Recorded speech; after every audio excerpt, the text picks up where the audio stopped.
¿Cómo era el contexto político, social, hablando en general, también minero, cómo se vivía la situación en los años previos a la nacionalización? Empieza, yo diría, con los primeros proyectos de ley presentados para nacionalizar el cobre que se hicieron en los años 50 y de los cuales hay dos, uno firmado, creo que son los únicos dos, los dos primeros, uno por el propio Allende y algún otro senador socialista, no recuerdo, y otro por los senadores comunistas de la época, que eran Elías Laferte y Salvador Ocampo. Esos fueron proyectos muy escuetos, que nunca se trataron, nunca se pasaron de ahí. Se formó el FRAP, Frente de Acción Popular, con la participación de comunistas, socialistas populares, democráticos y un sector radical pequeño.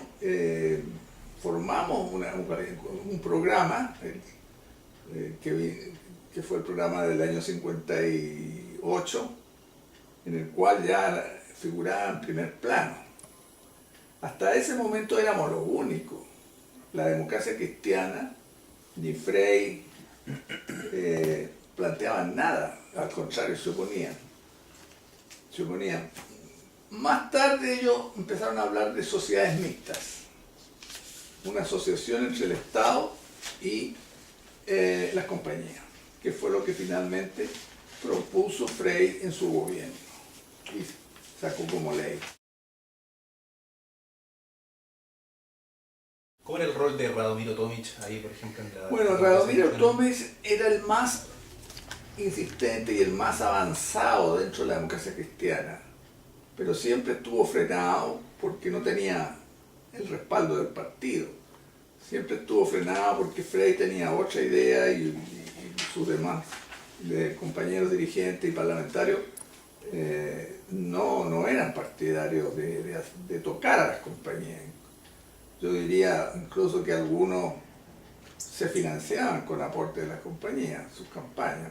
No me cabe la menor duda, por ejemplo, que Juan de Dios Carmona, cuyo papel, primero era diputado, después fue senador, y tuvo un papel muy decisivo en el golpe de Estado, al punto que después fue llamado por Pinochet como parte de sus asesores. Eran absolutamente enemigos de cualquiera cosa que afectara a las compañías, ¿no? Pero a su vez hay que dejar constancia de que al término del gobierno de Frey, cuando fue el candidato, él reconoció de que había fracasado la llamada chilenización y que por lo tanto lo que cabía era lisa y llanamente la nacionalización. Y se lo puso como punto de su programa.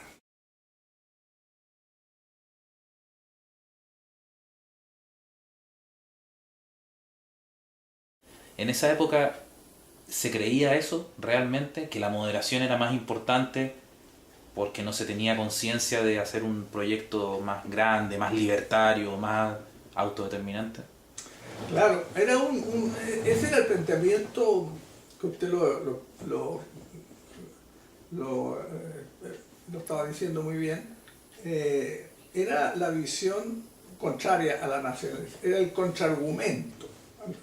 Porque nosotros, la izquierda comunista y socialista fundamentalmente, llevábamos el debate público en torno a que Chile era capaz de manejar su industria. Efectivamente era uno de los temas.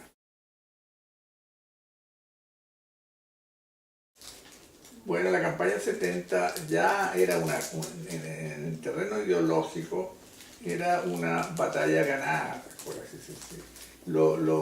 Lo más fuerte del debate fue en la campaña anterior, la del 64, donde ahí cuando quedamos solos frente a frente la candidatura de Allende con la de Frey, ¿no?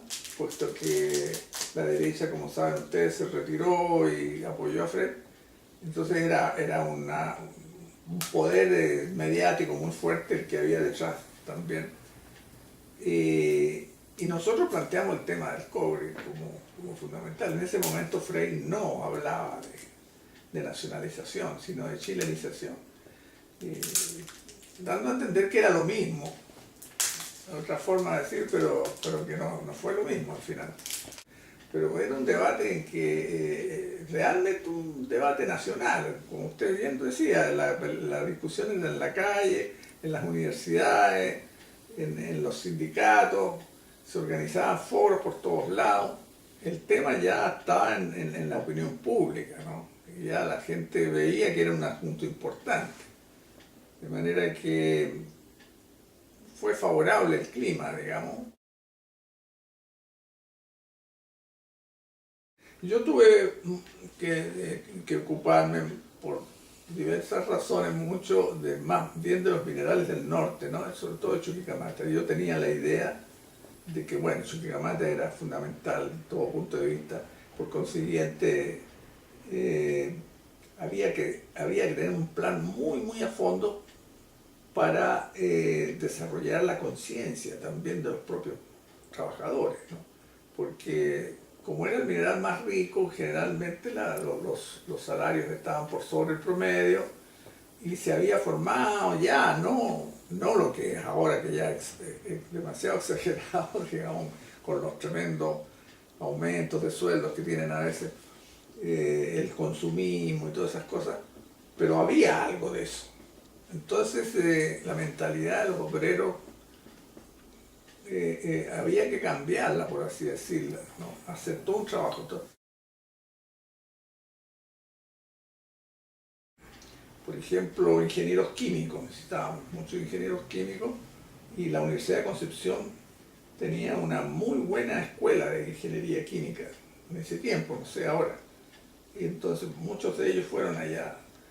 Nosotros pusimos a 2 o 3 destacados economistas, ingenieros como David Silverman, que saben lo que le pasó después, Orlando Caputo, que fue gerente también en algún momento, y otros, y habían otros de izquierda, gente sin partido, profesionales de buen nivel, que se hicieron cargo desde el primer día de tomar las decisiones, digamos, y mantener en funcionamiento las minas, y todo se hizo bastante bien dentro de las circunstancias, porque los gringos nos dejaron una embarrada muy grande ahí.